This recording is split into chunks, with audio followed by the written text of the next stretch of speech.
Now we come to the last case, that of two-sided competition. Two-sided competition exists when there are many potential buyers and many potential sellers. Most of the exchanges we participate in involve two-sided competition, because when we want to buy bread, we find there are many bakeries, and also many other people who want to buy bread. And the same is true for cars, houses, etc.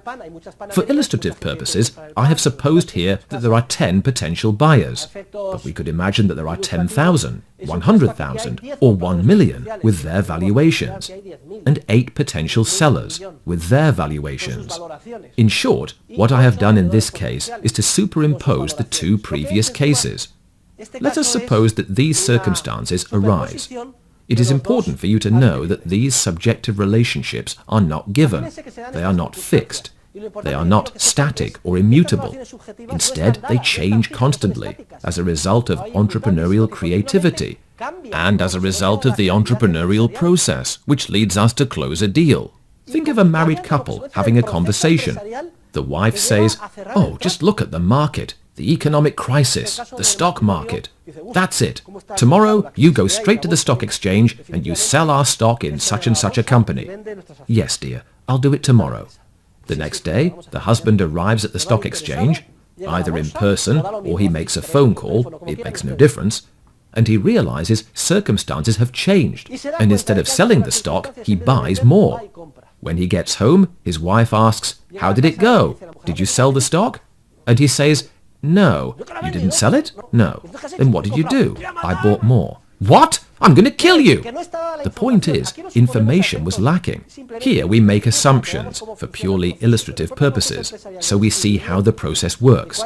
But the actual entrepreneurial process of discovering the price that will be set in the market changes the information of the people who form part of it. If A is willing to buy a horse for 300 monetary units, and today he says, "I'm willing to buy the horse for 300. Here are the 300 units. Let's go. I'm paying the 300. There you go. There you have the 300. Well, if all these potential sellers are present, they'll all be getting anxious. Yes or no?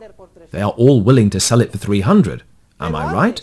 So, before the deal closes, BG will say, "No, I'll sell it to you for less, for 270. And before that deal closes, BF will say, "No, I'll sell it to you for less, for 230, and so on. The sellers gradually outbid and exclude each other. It's the same process we saw in the case of one-sided competition among sellers. At the same time, the seller with the most urgent need to sell says, "I have to sell no matter what. I'll sell for 100. And if he sells for 100, how many buyers will want to buy at that price? They all will. So, what will happen if I want to sell for 100 and all of these people want to buy? Well, AK will say, "I'll pay you 140 or 150, and that will make BA very happy. But before the deal closes, AJ will push up the price, and AK will be excluded. And before the deal is closed with AJ, AH will push up the price, and AJ will be excluded. The buyers gradually exclude each other. This is the same process we saw in the cases of one-sided competition, both among buyers and among sellers. How far will it go? It will continue to the level of the subjective valuations which belong to what are known as the marginal pairs. Notice that in the end, the same number of people buy and sell, specifically 1, 2, 3, 4, and 5. 1, 2, 3, 4, and 5. Everything else is outbid. All who buy and sell do so at the same price, a price which lies in a range between the subjective valuations of the marginal pairs. The marginal pairs are as follows. The upper pair comprises the last successful buyer and the outbid seller with the greatest capacity to make exchanges. I've written it here, you see. The last successful buyer is AE, and the outbid seller with the greatest capacity to make exchanges is BF. This is the upper marginal pair, 215 and 220. The lower marginal pair is the other pair I have marked. It comprises the last successful seller and the outbid buyer with the greatest capacity to make exchanges. The last successful seller is BE, 200, and the outbid buyer with the greatest capacity to make exchanges is AF, 210. There you have it, 200 and 210. Well, if you superimpose the two pairs, the price will lie between 210 and 215. Take note.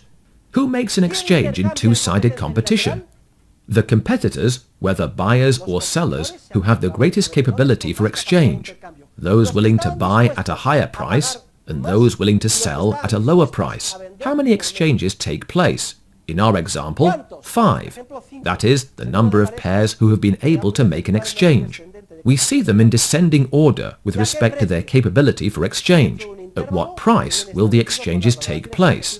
The price will lie in a range determined by the subjective valuations of the marginal pairs I have marked here. All other valuations are irrelevant. Everyone will buy or sell his or her loaf of bread at a price between 210 and 215. Even if there is a millionaire willing to pay €1,000 for the loaf and a baker willing to sell it for 10 cents, everyone will buy or sell at the same price within this range. And next Thursday, we will look at 8 or 9 additional considerations regarding two-sided competition. Nevertheless, I repeat, the process of two-sided competition is fueled by entrepreneurship. It tends to establish a price which tends to be the only price in the market, and it relieves us of the need to haggle, as I have tried to show today with these simulated sales. Thank you all, and I'll see you next Thursday.